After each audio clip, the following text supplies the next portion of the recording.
See järgmine ettekanne on suurepärane pealkiri minu arust, mis kogu meie konverentsil siis tänasel hetkel on kuskilt juba hurjutati minuga vähemalt, kui saadi teada, et selline pealkiri on, et miks selline pealkiri. Minu arust on see väga põnev ja meil siis järgmise ettekanne ongi sellise teemal nagu isa või isana, kui siin osad lapsed siis käisid pargis jalutamas ja kui see andis neile mänguasju ja kui see hüppas koos nendega batuudil, siis Meego Remmel, kes on meie järgmine kõneleja, siis kas see on isase või isa teema?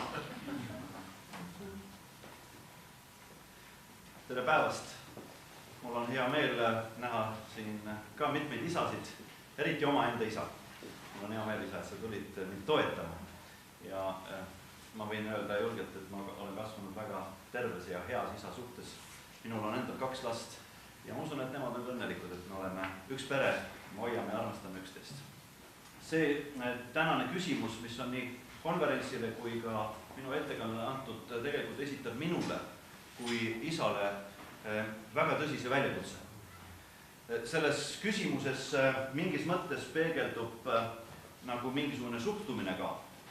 Ja suhtumine on see, et kas mehi saab ikkagi päris nagu inimväärselt kohelda. Äkki mehed on lontrused, äkki nad on, ma ei tea, sead, ahvid. Ja see kuvand, mis on minul isast, on tegelikult teistsugune. Aga olles viimasel ajal lugenud natukene sel teemal, ma leian, et see ahvipilt siin seksuaalsuhtes ei ole üleüldse mitte kaasele väga võõras. Ja ma ei tea, kas te olete lugenud suviseid akadeemia numbreid, siis läbi 2 numbri jooksis artikkel Mari Järvelaiult seksuaalsus ja homo sapiens ja ta käsitleb seal inimesele geneetiliselt kõige lähemat olendit, niisugust ahvi, keda nimetatakse bonobo. Ja tema ütleb seal artiklis üsna selgelt välja selle, et bonobod võib-olla võiksid olla meile ka eeskujuks, kuidas elada oma suhteid. Bonobod on pälvinud teadlaste tähelepanu oma erakordse seksuaalkäitumisega. Peaaegu kõik ühe rühma isendid seksivad oma vahel, east ja soost olenemata. Iga bonobo on biseksuaal. Põhjus seksiks annavad nii positiivsed kui ka negatiivsed emotsioonid, konflikti lahendamine, tuttavaks saamine. Ikka on põhjus seksuaalvahekorraks. Seksivad ikka veel reproduktiivikka jõudmata isendit. Ainukeseks erandiks on ema ja poja suhe. Seal ei toimu siis seksuaalkontakti. Ja mida Järvelait toob ja mida seda ahviliiki siis uurinud eksperdid ka ütlevad, ongi see, et niisuguses ühiskonnas tegelikult konflikte lahendatakse seksi kaudu. Ja naised on mõnes mõttes siis nagu olukorras, kus nad maandavad nagu nii mitte meeste pingeid, ka omavahelisi pingeid ka inimühiskonnas läbi seksi. Kas mehe nägemus on selline kaasaja? Nüüd, mis bonobotesse veel puutub, ma ei ole selle ala ekspert, ega mind lihtsalt nagu vapustab, kui ma mõtlen selle peale, siis bonobot ongi loonud niisugune matriarhaalse ühiskonna, et isased on lihtsalt emaste grupi surve all ja emad kontrollivad nagu kogu olukorda, ainult siis isaste staatus saab selgeks selle kaudu, milline on nende ema, kui kõrgel hierarhias on nende ema, siis vastavalt sellele on isaste staatus. Nüüd, ma vaatame inimese ellu, siis me märkame seda, et inimene suudab juurelda ka moraalselt, seda ütleb ka siin Järvelaid oma artiklis, et bonobotel puuduvad inimühiskonnale omased moraalsed piirangud ja tabud. Süütunne, privaatsuse vajadus on omane inimesele, mitte bonobole. Ja kui me vaatame inimeseks olemist, siis sellel aastal on üks väga huvitav raamat ilmunud Paul Sakilt, The Moral Molecule, ja selles raamatus ta siis toob oma uurimustöö välja, kus ta ütleb, et inimese ajurikas toodab niisugust hormooni, mida nimetatakse oksüdotsiin, ja see oksüdotsiin võimaldab empaatseid suhteid, see võimaldab lähedasi, usaldusväärseid inimsuhteid, see võimaldab ka seksuaalset truudust paarisuhetes. Ja sellele tugineb tegelikult niisugune sotsiaaleetiline nägemus maailmas ja ellusuhtumine, mis loob tegelikult sotsiaalset kapitali. Ja siis ta ütleb selles raamatus, et umbes 5% inimestest ei suuda produtseerida oksütotsiini. Sellepärast nende kraan on nii kinni keeratud ja see probleem on selles, et nende lapsepõlves või nende arenguloos on olnud niisuguseid traumasid tavaliselt olnud inimsuhetes, mis on selle kraani kinni keeratud. Ja nad on neil puudub empaatiavõime, nad ei suuda paarisuhteid luua, nad ei loo usaldusväärsust ja mida kõike te võite öelda selle juurde. Tema ütleb, et see ongi moraalimolekul, see oksütotsiin. Me kas suudame seda produtseerida või mitte. Oma TEDx'is peetud loengus, mida ma soovitan vaadata internetist, ta ütleb ka seda, et siin ongi oksütotsiin, ta laseb seda süstla kokku. Ja ta ütleb seda, et seda on võimalik ka süstida, olla oksütotsiini narkomaan nii-öelda, aga ja inimene lõõgastub, tal on päris hea olla siis, kui ta oksütotsiini saab, aga täpselt see kaob organismist 3 minutiga umbes. Et ainukene viis, kuidas luua nii-öelda näiteks sünnitusel naistele antakse oksütotsiini siis inhalatsiooniga, aga et ainukene viis, kuidas tegelikult luua sellist oksütotsiinseid suhteid on ikkagi elada niisugustes suhetes, niisugustes inimsuhetes, mis keeravad selle kraani lahti, mis võimaldavad meil olla õnnelikud. Nüüd, kui nendest asjadest juba juttu tuleb, siis võib küsida, et kas me olemegi nagu oma enda orgaanilise elu poolt determineeritud, et me oleme oma valikutes, oma hoiakutes, oma suhetes orgaaniliselt determineeritud.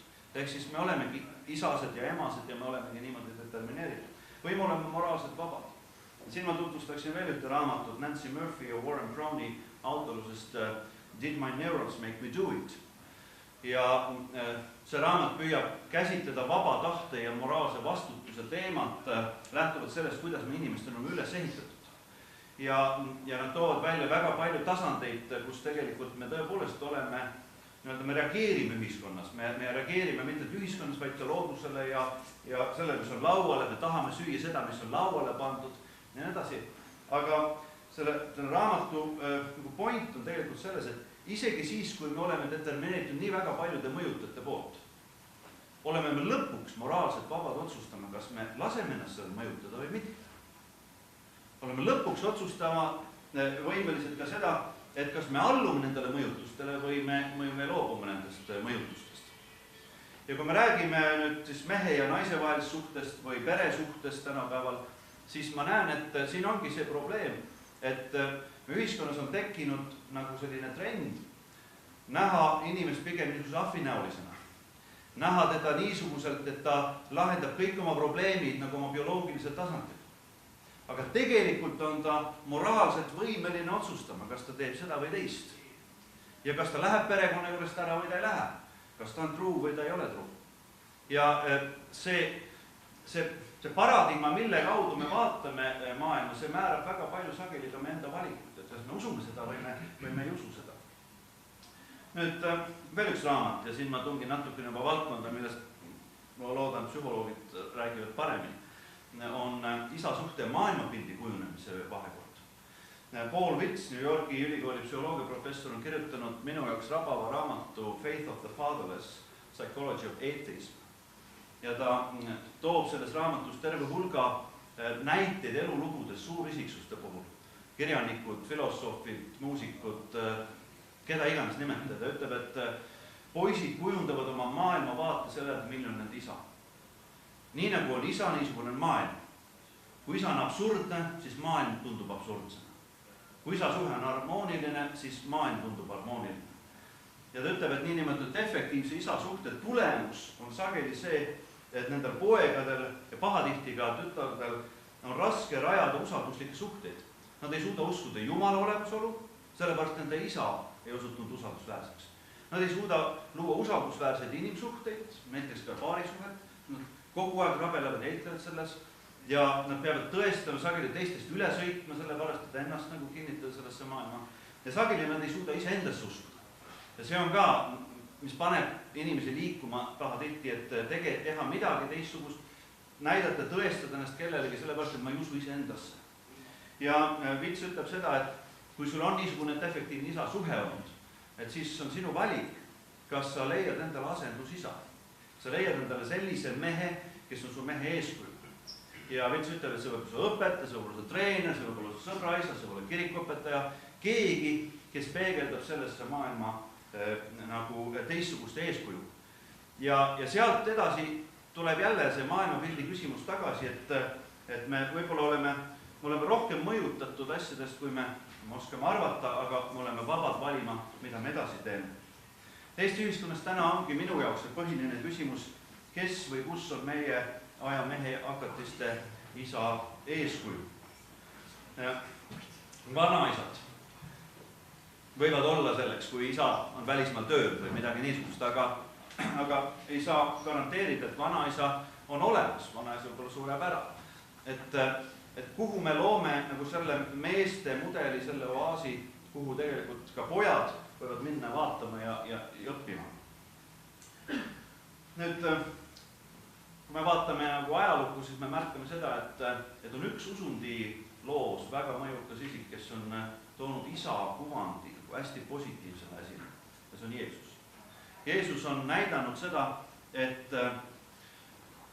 Jumalat võib vaadelda isegi kui isa heas mõttes. Ta kasutas niisugust lapselikku terminit nagu abba, mis oli üks esimest sõnu, mida juudi poisid õppisid rääkima ja ütlema, et abba, nagu meil on emme.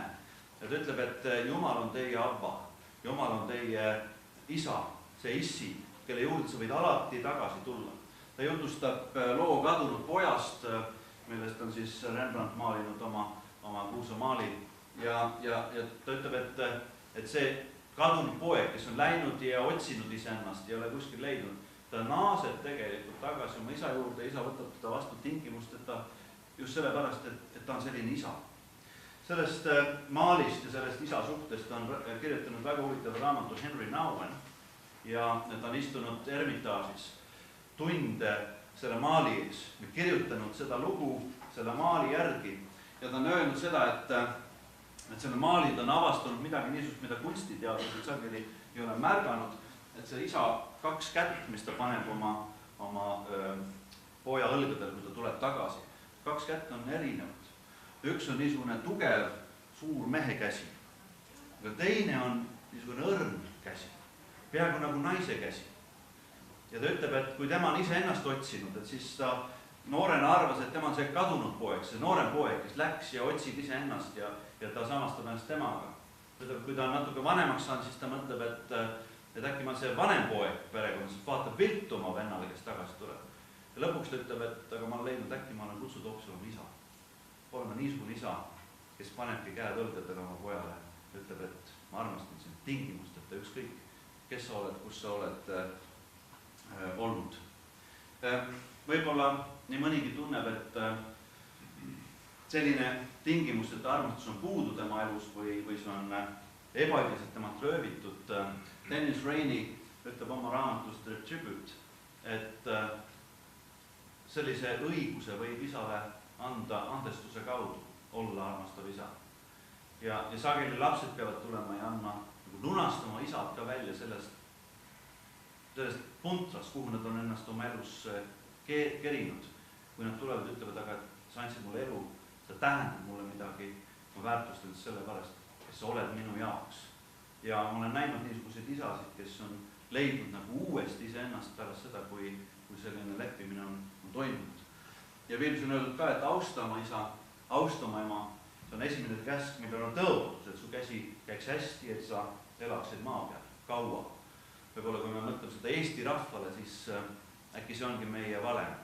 Et kui me vaatame tagasi oma isadele, me tõstame nad au sisse, me vaatame täna ühiskonda, me tõstame isad au sisse ja selle tulemuseks on see, et me olemegi jätkusuutlik rahvas. Me oleme ühiskond, kellel on tulevik ees. Nii et aitäh teile tähelepanu eest.